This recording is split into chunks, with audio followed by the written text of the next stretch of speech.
Hello, everyone. Bienvenidos a todos. Thanks for tuning in today. My name is Celia Avila de Santiago, and I am the Senior Librarian of the Exploration and Creativity Department for the Los Angeles Public Library. And I'm Kevin Alcuni, also a librarian here in the Exploration and Creativity Department. And we're here to welcome you to this afternoon's Big Read program, A Rabbi and a Poet Walk into a Library. Grief, loss, laughter, and other topics from Can't We Talk About Something More Pleasant? Before we begin, we'd like to thank the National Endowment for the Arts, our Library Foundation, and our behind the scenes staff for helping bring this program to you virtually. The National Endowment for the Arts Big Read, in partnership with Arts Midwest, broadens our understanding of our world, our communities, and ourselves through the joy of sharing a good book. The Big Read is presented in Los Angeles by the Department of Cultural Affairs. We would also like to take this opportunity to recognize and acknowledge the first people of this land, honor their elders, past and present, as well as their descendants who are citizens of these nations. For more information on which territory you may reside on, check out native-land.ca. And now for today's program. The Los Angeles Public Library is proud to present this conversation examining the themes of this year's Big Read book, Can't We Talk About Something More Pleasant? The death of a loved one is both singularly unique as well as a universal experience that people of all backgrounds share. Whether the passing is shockingly immediate or excruciatingly long, the journey from grief to acceptance is one that we all will take at some point in our lives. Today, we join Rabbi Steve Leder and poet Victoria Chang as they explore these topics in a heartfelt conversation, seeking to uncover perspectives that transcend differences and foster connections in our shared human experience. Victoria Chang is an American poet, editor, writer, and critic. In 2017, she received a Guggenheim Fellowship, and in 2023, the Chowdhury Prize in Literature. She served as a contributing editor of Coppernickel, On the Seawall, and poetry editor of the New York Times Magazine. She currently serves as the Bourne Chair of Poetry at Georgia Tech and the Director of Poetry at Tech. And Rabbi Steve Leder currently serves as the Senior Rabbi of Wilshire Boulevard Temple, a prestigious synagogue in Los Angeles with 2 campuses and 2,400 families. He is the author of 5 books, including For You and I Am Gone. Newsweek magazine twice named him one of the 10 most influential rabbis in America. But most important to Steve is being Betsy's husband and Aaron and Hannah's dad.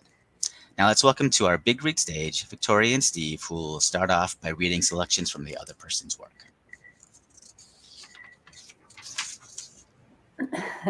Hi, everyone. Hi, Victoria. How are you? I'm well. Great to see you. How are you? How are you? I'm doing well. I think we're both in different locations where we normally are. You're in Joshua Tree, you said? I'm in Joshua Tree. Where are you? I'm in Brooklyn. Ah, the old country. I love it. Well, I look forward to chatting with you today. And I with you. Now, we can do this however you'd prefer, but I have a couple of questions that are related to, but not specific to the 3 pieces of yours that I've chosen, where I have more specific questions. So I'd like to start, if it's okay with you, with the more general. Yeah, definitely. And the first is a kind of conceptual question. Not throughout the entire book, but there's a kind of infrastructure or architecture to the book, which uses art as prompt or metaphor for the piece that you write, which makes the piece, poem, a metaphor of a metaphor. Mm-hmm. And I'm wondering if that really is the only way to relay or approach something as painful and disruptive as death and grief. Yeah. Can we face it head on, or do we need this a different, more metaphorical approach? Yeah. So are you talking about my book Obit or With My Back to the World? I think you're talking about With My Back to the World. Is that the one? With My Back to the World, yes. Okay, yeah. So that's my most recent book of poetry that just came out, and it's in conversation with the visual artist Agnes Martin. And yeah, I feel like for me, and I'd love to hear what you have to say about this as well, these are such difficult topics, and I feel like language is ultimately inadequate So like no matter what how like the 26 letters that we have, no matter how we combine them a million times, it still will ultimately fail at describing how at least I feel like I was feeling in terms of grief. And I think evidence of that is that I've been writing, in so many different ways about my father's stroke and then his subsequent aphasia and then his death and then my mother's pulmonary fibrosis and then her long illness. I've written about or around or trying to get at the core so many different ways because I'm just trying to get as close as I can because I think ultimately language fails. And I think metaphor and figurative language is just a way to kind of try, if that makes sense. Yeah. I don't know. What do you think? Well, I've often began a eulogy with the following sentence. Just as there are no words for love, there are no words for death. Mm-hmm. And yet, then we go on to use words to tell the story. We're limited, and words are one of the tools. Music, art.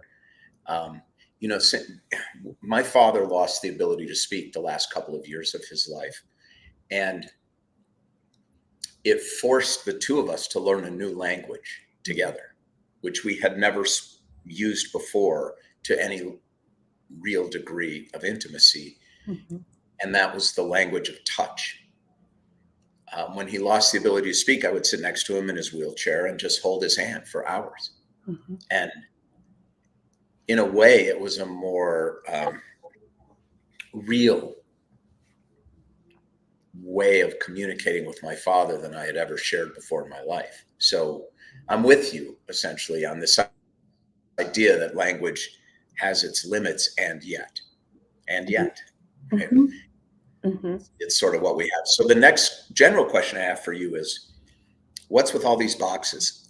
Oh, right. Okay. So this book, so Agnes Martin's work, I don't know if you know her work, but she's this this visual artist that's not around anymore, conceptual artist, abstract artist. She was associated with a minimalist school, even though she herself didn't put herself in that category, but she did all of these. She's known for her grids. So she just basically, and if you just, anyone who's watching, or you can just look her up, Agnes Martin, and she's just kind of known for counting grids and being very regular. And then later in her life, she had bands. So she painted mostly in these square, huge, usually 10 by 10 pieces. And so I kind of used her form as inspiration. And so the poems that I have are these prose poems in basically squares for the most part. So it was mostly just kind of in correspondence with the physical forms of her artwork. Okay, here's my theory. Yes, I'd love to hear it. Is, once you release a book to the world, everyone has a right to their own feelings about it. To me, it felt like you were longing for the order and containment that death disrupts, right? And hoping for boundaries again, and not being lost at sea. My other book that a lot of people know of me as a poet is they're in obituary shapes. So they're small, thin, rectangular poems that don't use a line break. They just kind of are contained. And I've read people have called them small coffins. But for me, it's like a container is form, and it's a way that one can, just as if you're writing on a page, the margin is a form as well, to contain the large emotion so that you have freedom within there. The poet Terence Hayes once said, for him, like form, is like for him a bird flying within a cage. And I just kind of love that. And I also sometimes quote Robert Creeley, who said strong feelings require, strong containers. And so I definitely agree with you. And I think that's an astute observation. Yeah. I read a study once. They took a group of young children, put them on a playground with no fence around it, and they all stayed together in the middle of it. And they put the same kids on a different playground that was fenced, and they explored all the way to the very edges. Wow, that's so interesting. They felt safe enough to be more brave. It's so counterintuitive, isn't it? Yes, it is. But I kind of felt that about these boxes in turning my back on the world. So anyway, now let's go to one of your pieces. Okay. So I want to read, I chose 3, and obviously in a particular order. So I'd like to start with the islands, if we could get that up on the screen. At first, I just noticed the small white dots in pairs that look like holes. But then I see the pencil grid underneath. Suddenly, I remember that there is a middle of the day. I've spent years considering the beginning or ending. The dots hold on, small headlights looking out at me. Why keep the grids after they've been used? This has something to do with desire. How to reconcile the fact that I want to make art but don't want to be criticized. That I want to be loved but I don't want to open my mouth. That I want to be saved but I don't want to kneel down. Hassah said, in order to understand, I destroyed myself. The dots are on the lines, not in the rectangles, as if to say that beauty must destroy something. Agnes left some lines uncovered on the borders, showing us how happiness is made. How even happiness is made by writing something down, then leaving it exposed for all to see.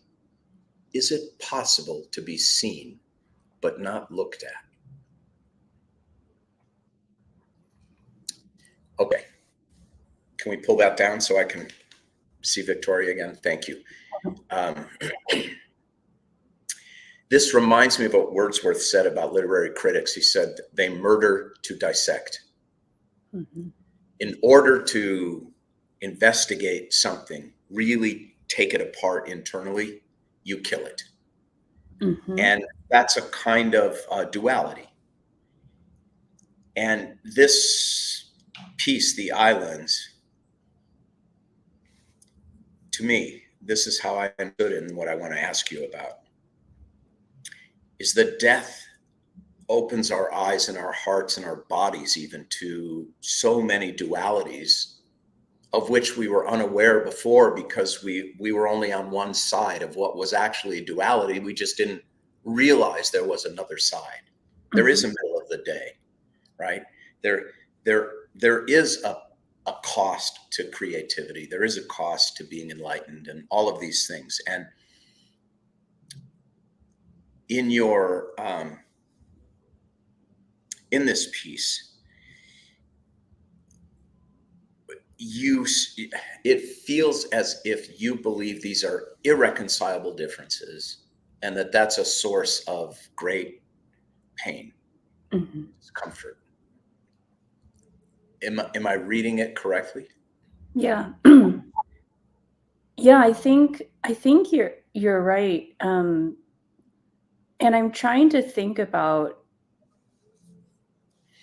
like how I feel like I've thought a lot about what joy means, right? And what beauty means. And for me, as I've gotten older and I've experienced more things in life, I've kind of felt like it's these two, the joy and grief are maybe on the same wire. You know, it's hard not to experience true joy or understand true joy without really having experienced that other side of things. Maybe they're the side of the same coin. Or and in your book, you wrote something that I've thought about too that might be related, but you wrote, dying people are not afraid of dying. You know, the premise that the death of others sort of teaches us about life was very compelling to me. And in some ways, I felt like you were exploring similar themes about kind of what death and dying and grief really does is it teaches the people who are here how to live. And Yes. it took me a long time to realize that.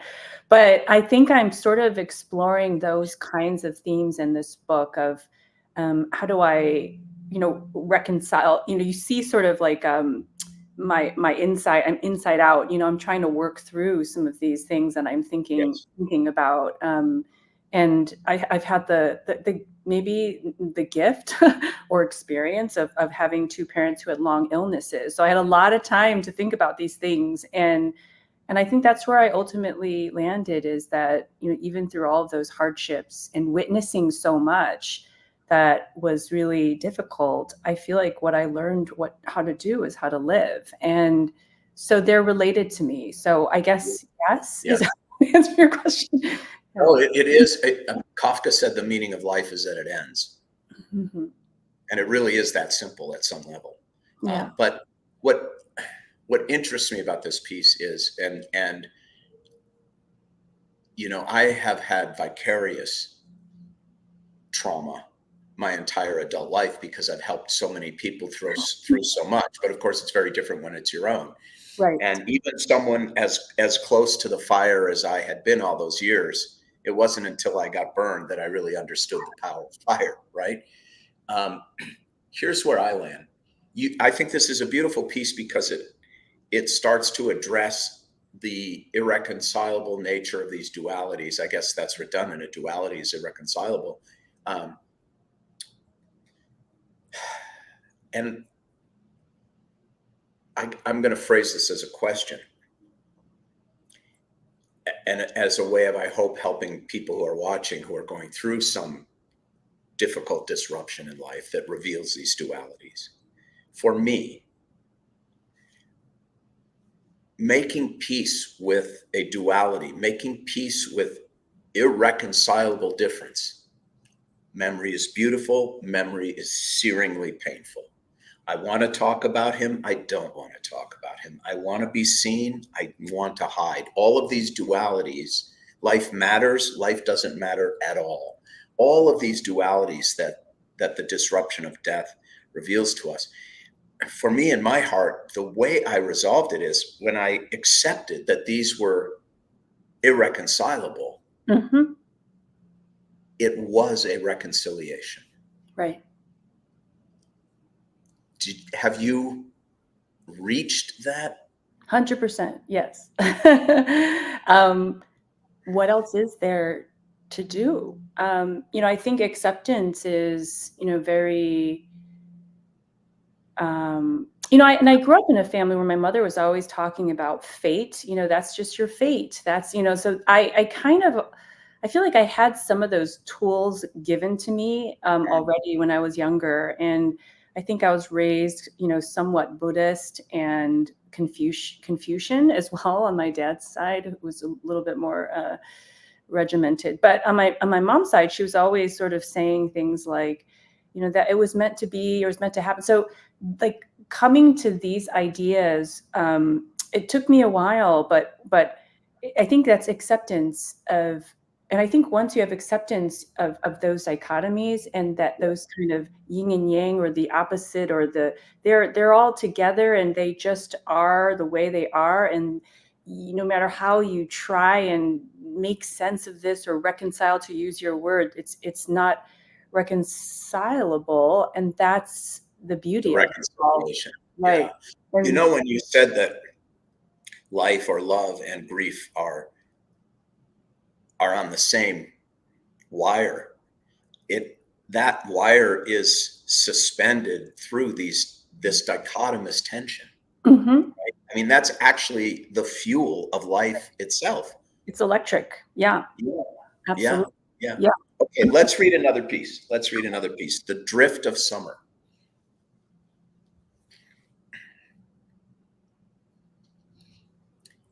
Summer is already over, but it is still here in each rectangle. If I lean in, I can hear the scratch of the graphite on the canvas. I wonder if Agnes knew that 56 years later we would be in this room, so close to her painting that we could see that each rectangle isn't empty, but contains 4 lines. Joan Mitchell only titled her paintings when asked. Then maybe this one isn't really about summer, but about how suffering quadruples if you look at it too closely. Or maybe how not everything needs to be about our suffering and how we overcame it. Or how things can be divided again and again and still be beautiful to look at. Or how the interval between today and now really does shorten as we age.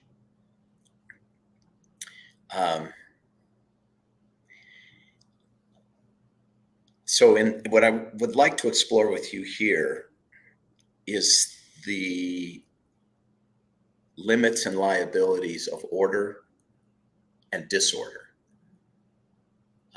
And, summer's over, but it's not over. Mm-hmm. Life is over, and yet I walk out into a world where life goes on.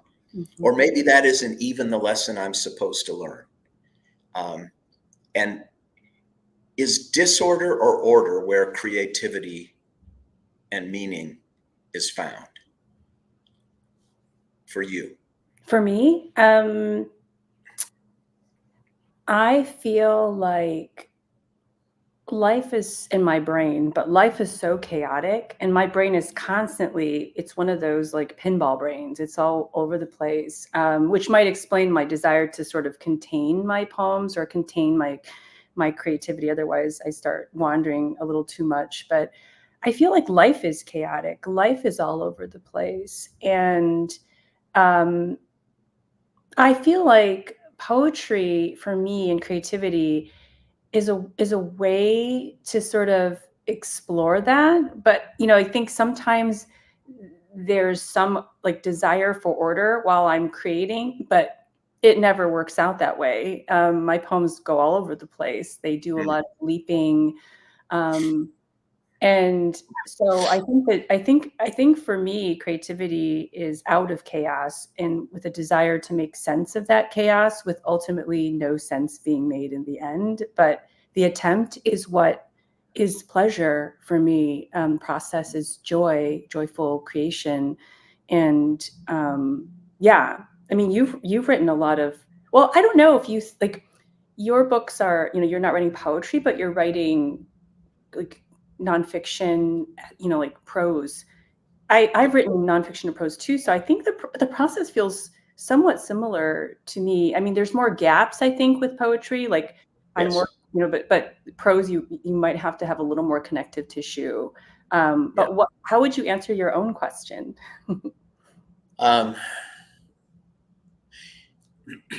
If you ask most people to draw or represent evolution, they will draw a constantly ascending line. There's a whole nother theory of evolution called punctuated equilibrium, which is that evolution actually results when there's a stasis, a plateau, and then something disruptive punctuates the equilibrium, and it causes a rapid evolutionary change.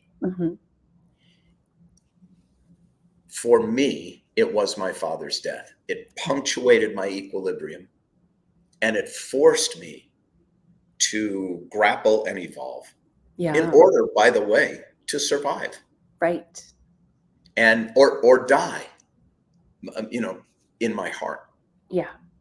And I think this is true for children of any age whose parents die. It is definitely true for parents whose children die, spouses, partners. And so the disruption for me is where all the truth is. Yeah. It's shocking.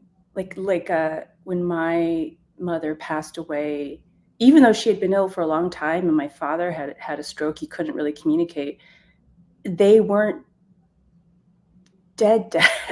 My dad had a stroke a long time ago, and I used to say he died when he had his stroke. Like, I never knew that father again. How wrong I was. I mean, when my mother passed, I couldn't believe that disbelief. Like I literally could not believe. Yes. Couldn't be true. Like it's so unimaginable. I have families tell me all the time, oh my God, Rabbi, in 2 more months, he would have been 95, as if somehow 94 in 10 months is not an accomplishment or isn't a full, rich life. But I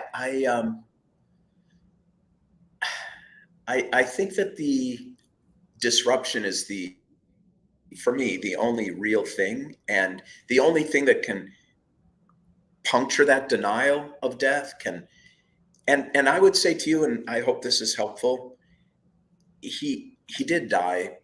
There are some people who die more than once, which is something you say in the book, by the way. When you were talking about when someone remembers us, we're not dead. Right. And so we die again and again and again when that person dies or someone forgets us. Yeah.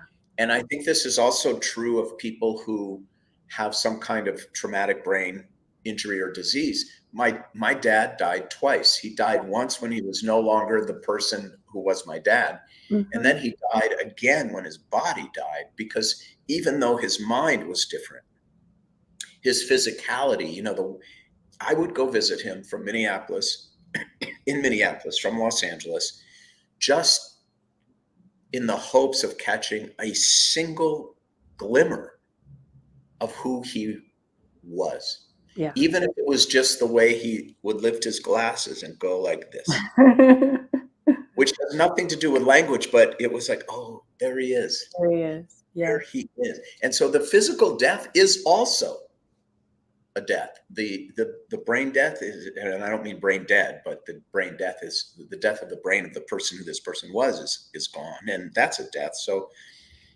the first is death by 1,000 cuts. Yeah. And the latter is finitude in your face. Yeah, it's something else. And sometimes I say to people, welcome, you now are a card-carrying member. Yes, and there's only one way to get in. And people who haven't experienced it, just, thankfully, they don't understand. And yeah, I mean, it's interesting. I loved what you wrote about in your book. You talked about how your book, the book I'm talking about is The Beauty of What Remains, just so people know. You talk about how you said this book is my apology, setting the record straight for the ways in which that most popular sermon, which is a sermon that you often gave related to grief, I think, was shy of the deepest truth. And I think we're talking about this, this notion that we don't really know much until we lose a parent. I found that to be so compelling. And I felt like I love that word you use, disruption. And I had written, I was forced to grow up. I wrote notes next to when I read your passage. And but I also experienced, this, like I experienced obviously deep sadness and stress, but also related to what we're talking before, my heart grew so much larger. And within death and grief, it's so paradoxical to me that, like, flowers can come out of the dirt, but they do. I'm such a better person and a richer person because my parents died. It's such a terrible thing to say, but I feel they taught me, their deaths and their illnesses taught me so much that they couldn't have taught me. They tried to teach me their whole lives, but it was only in their illnesses and death that they truly led me by the hand to grow and change. Yes. And I wrote a book called More Beautiful Than Before, How Suffering Transforms Us. And in that book, I say that if you have to go through hell, don't come out empty-handed. Which is my way of saying, is it worth your parents' death for you to become enlightened? No. However, your job, our job, all of us who suffer because we're human, that's all of us. Our job is, it's not to say that the suffering is worth it. Our job is to do what we can to make sure it's not worth less. And that's in no way welcoming sorrow or reframing it as anything other than sorrow, because death is ugly and terrifying and difficult and sad for the living, not for the dying, but for the living. Mm-hmm. And no, it's not worth it. I'm sure you'd rather have your parents back than this book. Yeah. Right?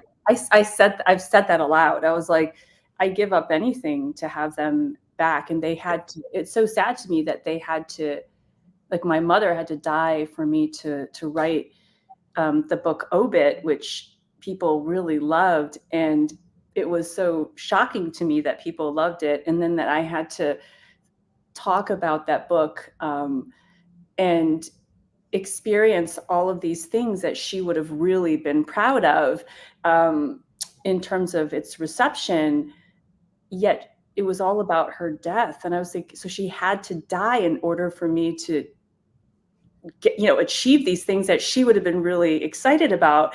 It just was really so strange. But yes, it is. it's It strange. really is.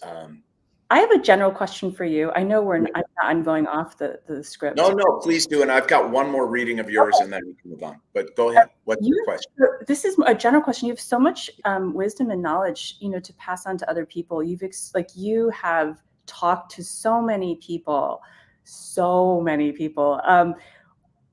Who do you go for advice or help yourself? And how do you make time and space for yourself and your own emotions? Is it by writing? Because it feels like writing is a space where that you take your time to think about your own experiences. It's writing is definitely, when I have the energy for it, is definitely a way for me to process and try to make peace with these dualities, and to make peace with the things that I've experienced. To be honest, I'm not very good and never have been very good at making space for myself. I grew up in a family where that was considered sloth. And if you were not working yourself to exhaustion, then you were worthless and at risk. So I grew up in a lot of catastrophic thinking around me and all of that, because work was my father's true religion and salvation.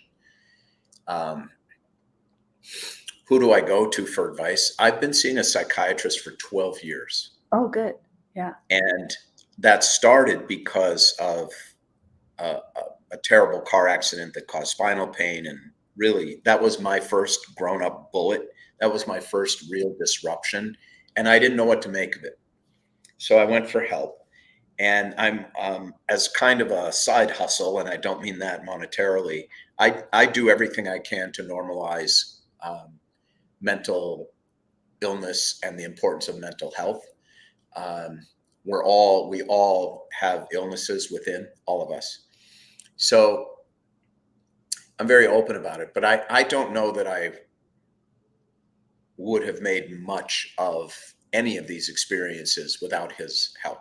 Without that holding environment, where I can talk. Yeah. Safe. I didn't mean to interrupt you. I just love what you just said about making or just normalizing mental health, because that's so much of what I feel like in retrospect I was trying to do in this book, with my Back to the World. It's like we all struggle, and in different ways, to different extents, and various mental health things. And there's a lot going on in the world right now, and everyone I know is struggling. But sometimes, some of us struggle more than other times. And this book was really to try and normalize for myself, feeling, very depressed about all sorts of things. And so once I wrote that word down, because, it's like shame is such a big part of my existence. It's the form in which I live in some ways. And sort of once I wrote the word depression down, I just kept on writing it over and over. And I was releasing myself of that shame. People always look at me, they're like, oh, you're so this, you're so that, or they look at my CV or my resume or the things that I've done in my life, and they automatically assume I'm some way. And I wanted to sort of debunk that because it's so not true. And so I appreciate so much what you just said. I think that's so important. And so I much. remember the moment that happened to me. I was, so I had this car accident It blew my spine out. I was in excruciating pain. I was eating opioids like jelly beans because it was the only thing. And even then, I was still in excruciating pain. I couldn't walk, couldn't get off the couch. I'm in just a fog, heavy fog, the whole, for weeks. And one of my doctors called me and he asked, how you doing? And I explained it to him and he said, well, you're depressed. And that wasn't where I went. That's what it is. Mm-hmm. There's a word for this. People know about this. And I think that's why people love your books, your poetry, because you pierce their sense of isolation and abandonment. Mm-hmm. You validate their sadness, their heaviness. Mm-hmm. But it's like, oh my goodness, she feels this too. He feels this too. I mean, he's explaining it or she's explaining it better than I can. I just intuit it. I'm not a poet, but I think that's what you've done. You've pierced the isolation for people. Mm-hmm. And I think that there's no greater gift any human being can give to another than to say, you're not alone. Yeah, I love that. Yeah. Okay, last piece, The Beach, 1964.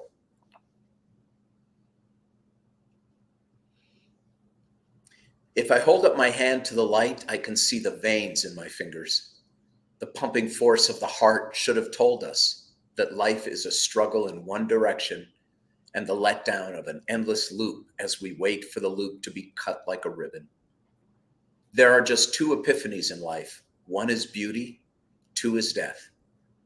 What I have learned is that if I wait long enough, every other feeling will disappear, except for grief. The heart is just one bonfire. From space, it's hard to tell which fire just died out. Agnes's friend, Ad Reinhardt, died at 53 years old of a heart attack. In his final years, he painted a series of black canvases called his ultimate paintings. I think he meant best, not last. But sometimes words get confused. The phone itself never actually dies. The heart does stop, but the love remains until the last person who holds a memory dies. So everyone dies more than once. I imagine Agnes drawing each line across the canvas and am relieved the photo is too small for me to count the lines. To know that we can is the conundrum, that we can die or have a different life. That the act of closing our eyes can mean trying not to see or trying to see. That we can cut the canvas in half and burn it in a bonfire or paint it all black without realizing we've made our own coffin. That is just so good. So one could read this piece as ultimately fatalistic, or that fatalism is actually what makes life beautiful. Mm-hmm. Or both. Mm-hmm. So I guess the question is there beauty without death? Is beauty possible without death? I don't think so. I mean, not true beauty. I think we know what beauty is, but we don't really know what beauty is until going back to what we were talking about. I mean, I felt like once my mother died, and then really it was my mother. My father died, it was less shocking, but it was still so shocking in different ways. And they're different people. They had different experiences and the deaths were different. Not one death is the same, which is incredible when you think about it. It's like a fingerprint. But I suddenly saw what real beauty was, what real truth was. I understood so much more. It's like my whole life came in color for the first time. It was a muted sort of 1970s Polaroid kind of thing. But then when they died, everything was just this really vibrant color. Now I just appreciate so much more. I see things, so many more things than I did before. And I'm a much more empathetic person than I was, even though I was pretty empathetic before. Now I really am. And so I think, I think it's not a bad thing that it's the form of our lives, you know. maybe death is the form of our lives. I'm not sure. I just, you know, I think in that book, it's funny, I haven't read these poems in a while, and reading, and I was like, oh, it's just hard to follow. There's so many thoughts in there. I think I'm working through, you know, figuring it all out, you know, again, realize it's not figure outable, but it's fun to try. Well, yeah. And, you know, there's this whole theory of, it's a school of theology called negative theology, via negationis, that we can understand what something is by understanding what it is not. Right. Like negative space in a painting. Yeah. Or a negative piece of film that's a negative is actually creating an image by showing you what is not there. Uh-huh. And in a sense, I think of death that way. Mm-hmm. It's the creation of negative space that reveals so much. It's like an absence that's always present. Right. And I can't think of another way. Right. I just can't. Yeah. I love that. You know, I've had near-death experiences, but we normalize them very quickly. I've been in 2 terrible car accidents, neither of which my fault, I might add, but could have easily ended my life. I checked out of the Oberoi Hotel in Mumbai the day before terrorists showed up and murdered all the Americans and all the Israelis. Wow. So and it doesn't affect me I just normalize it and keep going. Yeah. But death is really, it really tears your eyelids open. Sure does. You know, it keeps them open. It tapes them open. Yes, thank goodness. Yes. Yeah. Well, I think you've brought us into the sea of ambiguity and meaning that we find in loss. So I want to thank you for that. I really, really enjoyed reading the book a lot. I wanted to read a passage from your book, and from The Beauty of What Remains, and maybe they could help us put it on the screen. Okay, yes. So this is just on page 80. And by the way, I loved your book. I have so many notes about it. I don't know if we'll have time to talk. Maybe we will when we go to Roz Chast's part about humor, but yes, so much humor, like so many things in your book made me laugh. But I'll just read this part here. During one of my father's many bouts of pneumonia, my brother Greg said, "I hope he dies." I was shocked and awakened to the truth. He was right. Greg's head was clearer than mine in that moment. He was more my rabbi than I his. My dad survived that bout, but it was the day I knew in my heart that my powerful, fearsome dad was worn out. He was done. He eventually died peacefully in his sleep, so we never had to ask ourselves whether some contemplated measure would prolong his life or his death. But I knew that if that day ever arrived, my brother Greg had given me the clarity and the courage to know that Steve, the son, would do the right thing, no matter what Steve, the rabbi, had learned in school. When I am called into the ER or the ICU or the nursing home or the bedroom of a dying person by his or her family, in the midst of the sadness, the stress, and the chaos, I ask a single, simple question to cut through the emotional clutter. Is what you are thinking of doing going to prolong his life or prolong his death?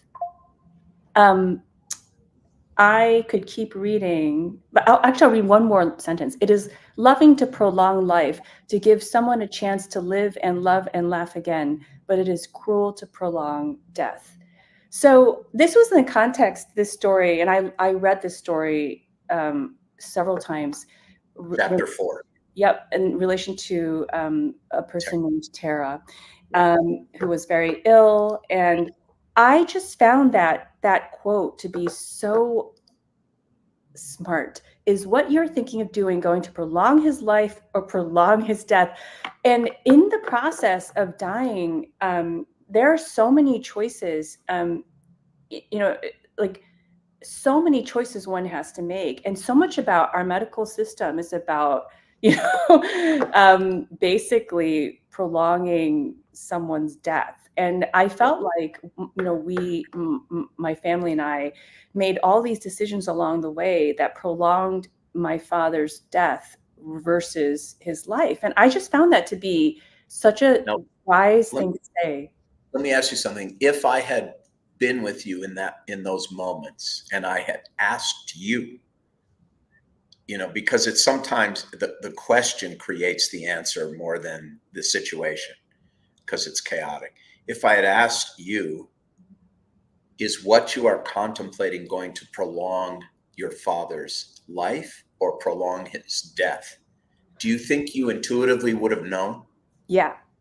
Well, I do. interestingly, my sister and I were very different people because, I, as a poet, I've normalized death. I've been thinking about death since I was 4, probably. I mean, that's what poets do. I mean, I think we are very figurative. We think in metaphor very naturally. We're always looking at images. We're very sensitive people.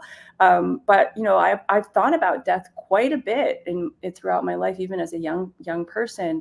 I intuitively was with you. I knew that. I'm like, oh my gosh, we're just I don't think he needs to have this really. We put him in these trials where he had these, these ridiculously successful, quote unquote, medical procedures that only prolonged his death. And I knew this, and but my sister is different, and we're different people. And so I allowed certain decisions to be made that I disagreed with, and that ultimately kept him alive much longer. And my mother was the same way. When she found my dad initially from his stroke, it was all about, prolonging his death. Whereas I've said many times, maybe in some ways other people might perceive cruelly, that he should have probably died during that first stroke. And I felt cruel for saying that, but I knew in my heart that this was no way to live. Well, yes. And I think, we're all, I'll just give you a few tricks in my rabbi bag. Oh, okay? Please. Things that I say, like, are we prolonging death or life here, that help clarify the fog of death. And, one of them is that we're all raised to believe that life is good, and it is. And we are raised to believe that if something is good, then more is better. But that is not true of life. There is a point for every human being where more is not better. Right. More will never be better. It will only be worse. And your dad was there. Mm-hmm. Yeah. And that's another sort of clarifying question, which is more going to be better. Mm-hmm. And also, what would a deathless life look like? Right. What would it mean to be human if we were deathless creatures? Well, we wouldn't be human. Yeah. There would be no ambition. There would be no romance. There would be no nobody would create. No one would write a single poem if we never died. It's true.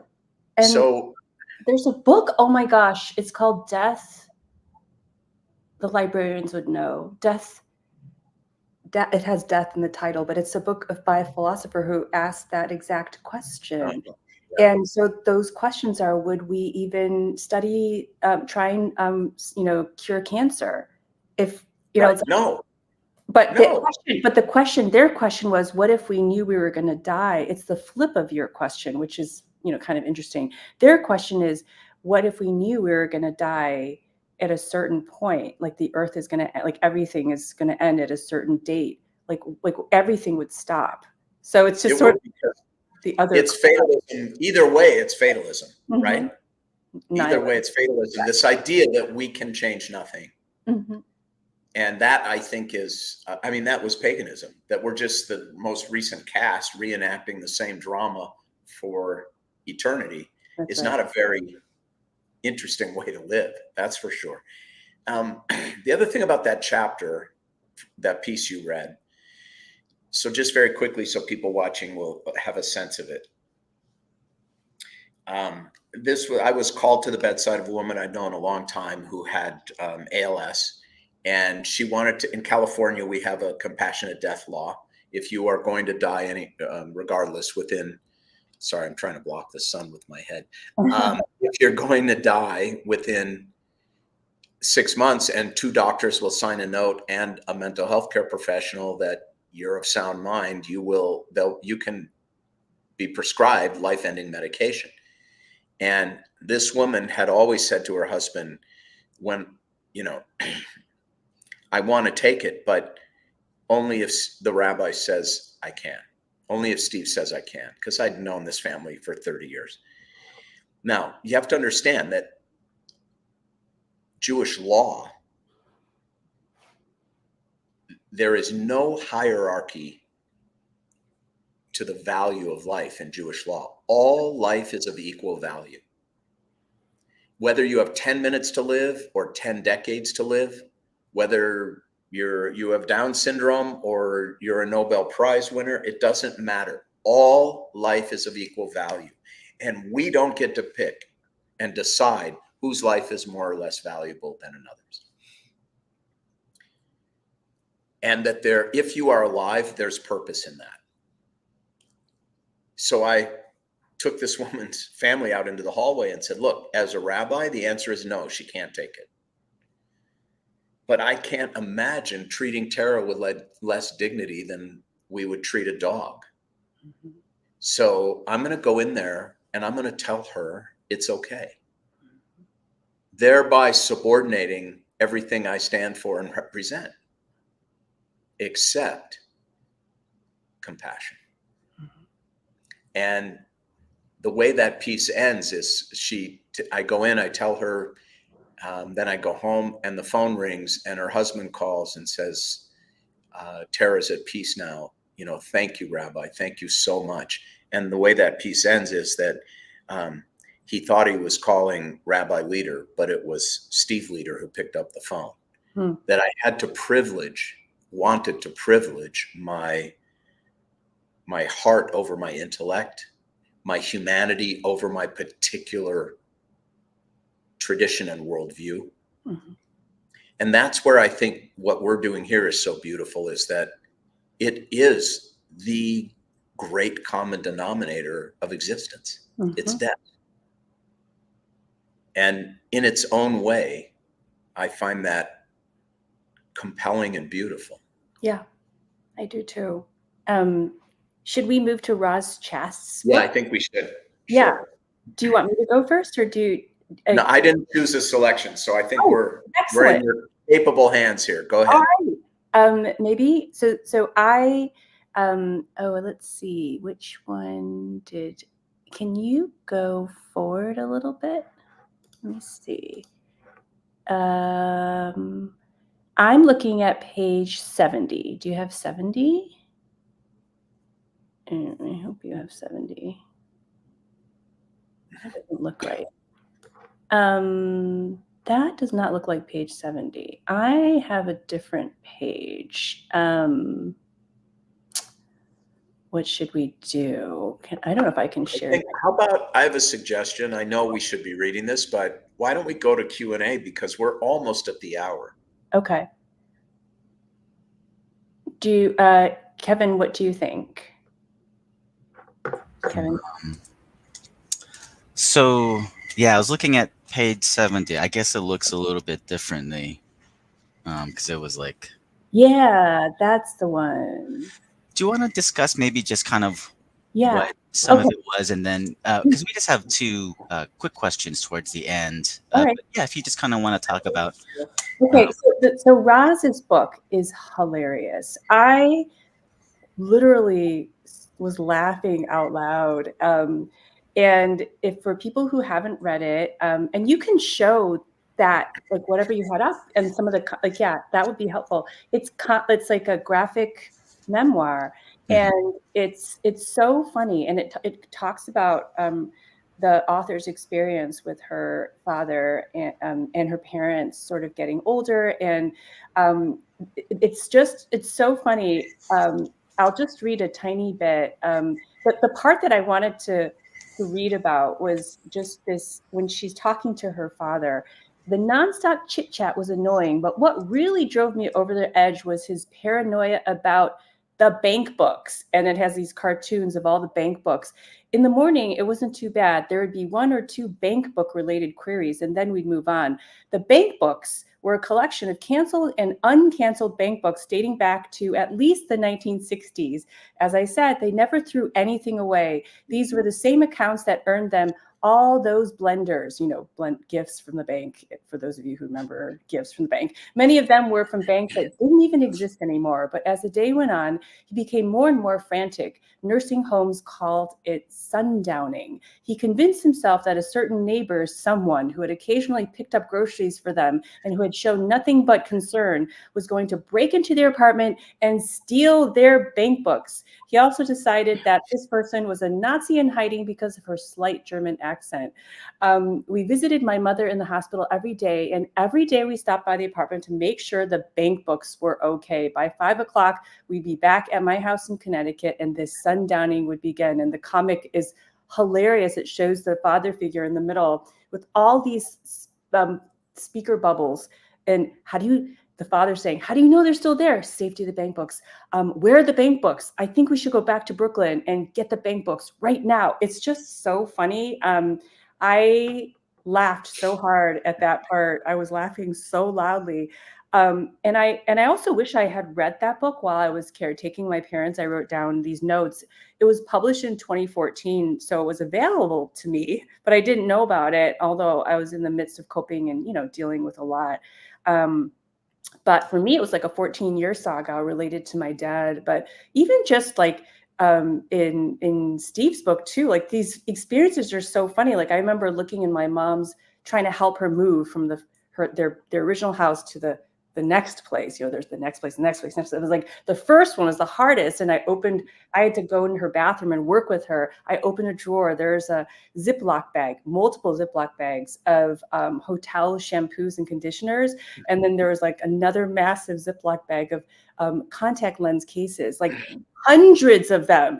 And we had to go through like, do you really need these? I mean, I just laughed because so much about those experiences I felt so familiar. And in your book too, Steve, it was just so many funny parts when you're describing the facilities, and I mean so much humor. So I think humor is such a big and important part of this experience as well. Well, I'll tell you this, when I am dealing with a family through a loss, the minute one of them cracks a joke, I know they have decided to survive. Mm. That decision is the decision to survive. And they don't even realize it. But I know it when I see it. Mm. And we also discover as our parents are dying, I'm sure this was true for you, I'm one of 5, that there's this mythology about dying and about death, that somehow it does or should change everyone in some very fundamental, powerful way. Yeah. But it doesn't. I mean, death doesn't give a family a new dynamic. It doesn't give anyone a new personality. If your mother was difficult when she was living, she's going to be difficult when she's dying. And and any illusion to the contrary is going to really set you up for disappointment. Mm-hmm. Steve, my mother's always been cold and withholding and narcissistic. And for the last 10 years, I've only texted her on her birthday and Mother's Day. It's better if we don't get along, if we don't see each other. But now she's dying and I'm going to go back. And I really hope we're going to have a great, reunion and reconciliation. I said, well, I hope so, but I doubt it. Because death makes people more so. Mm-hmm. It intensifies who we are. It doesn't change who we are. You were an empathetic person before, now you're even more empathetic. Mm-hmm. You were a great poet before, now you're an even greater poet. It doesn't fundamentally alter the universe. Yeah. It just doesn't. And that's where I think humor is so affirming. Like, oh, things are still funny. Mm-hmm. And we can still joke about Dad, and he's dead. Mm-hmm. So I really think humor, whenever possible and appropriate, when I'm eulogizing a person, I go for a laugh because it is so life affirming to laugh. Mm-hmm. I love that. Yeah. So much of your book, I wrote down so many things that made me laugh too. And so many things that seemed really familiar. And the same thing with Roz's book. I was just laughing the whole way through, but also at the same time understanding that the laughter was also some form of pain or coming out of pain. But it's an homage. It's an homage. Reaction. Yeah. Mm-hmm. Mm-hmm. Right? When I say something funny about my dad or think something funny, like, oh, I know exactly the word my father would use right now. Mm-hmm. It's an affirmation. Right. It's a way that the dead go on living. Mm-hmm. Absolutely. If I go on living through laughter, I can die with that. Yeah. We're going to make fine. it. Yeah. Exactly. Kevin, do you want All right, let's go with the question? Yeah, let's go. Kevin, what do you got for us? Yeah, me and Sally just have one question each, and yeah, it's kind of just for me. I'll go first. So, any final impressions, takeaways from reading the other person's book that you'd like to share? I would just say I wish I had read Steve's book. I wish I had read Roz's book while I was going through those experiences. I didn't, it's kind of like you just don't know what you don't know. And for me, I was, my dad had a stroke when I was in my 30s.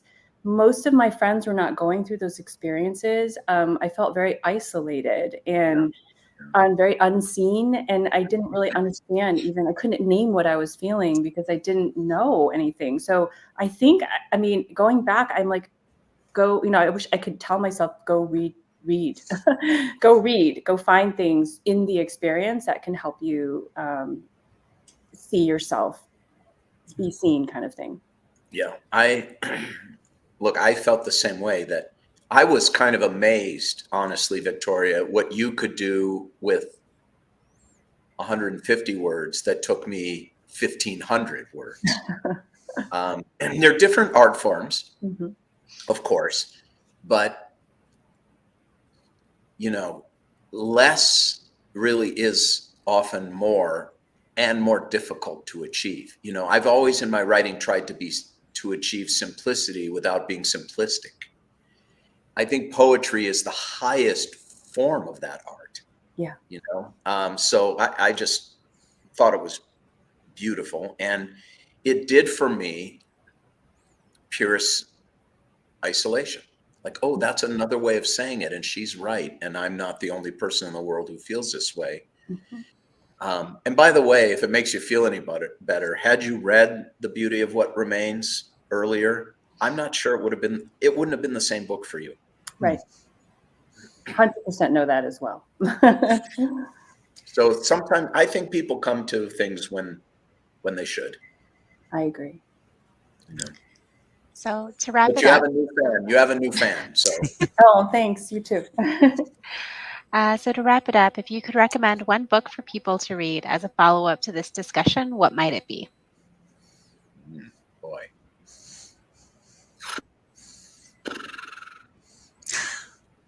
Oh, dang. I would say for me, I would say Viktor Frankl's Man's Search for Meaning. I think that's sort of the other side of the coin that I was exploring, because it's really, it really is about finding meaning in suffering, real meaning, because then it ceases to become suffering. It becomes something else. Mm-hmm. That doesn't make it necessarily easier, but it creates meaning out of it, which is what we do when we write. We try to create meaning out of chaos or disparate feelings. And it's healing when you're able to do it. So I would go with Viktor Frankl. I love that. I found reading Joan Didion helpful. So Your magical thinking, yeah. and Blue Nights. So good. Yeah, and then there's also a book by a friend of mine. Her name is Megan O'Rourke, and she wrote this book, The Long Goodbye, and I found that to be really beautiful. It was just about her, sort of writings and essays about her, the long goodbye of her mother, so her mother passing, and so I thought that was really beautiful as well. Can I give you one more? Sure, I gave 3. So The Diving Bell and the Butterfly. I love that title. It was written by Jean Bauby, who was the editor of French Elle magazine, and he contracted something called locked-in syndrome, where your body cannot move. All he could do was blink, but his mind was completely healthy. And he wrote this book, The Diving Bell and the Butterfly, by blinking the alphabet. And it is about many things, not the least of which is how deeply he appreciated what he previously took for granted. Soaking in a hot tub, turning on the tap with your toe, things, and the one-way conversations that he has with the people he loved. It's just an exquisite book. It'll take you 2 hours to read. It was a movie, but the book is much better than the movie. The Diving Bell and the Butterfly. Wrote it down. All right. Well, I think that wraps it up. So Victoria, Steve, just want to thank you so much for this really meaningful conversation. It's very meaningful for us. Yeah. Meaningful for us. Thank you for the opportunity. Yeah. Thank you so much for joining us today for the Big Read program. To check out, for everyone that's watching us, thank you so much for joining us for today's Big Read program with Victoria Chang and Rabbi Steve Leder. To check out more of our Big Read programs, check out lapl.org/big-read. Until next time, we truly appreciate your support. The success of our Big Read programs could not happen without viewers like you. So thank you so much and have a great rest of your day.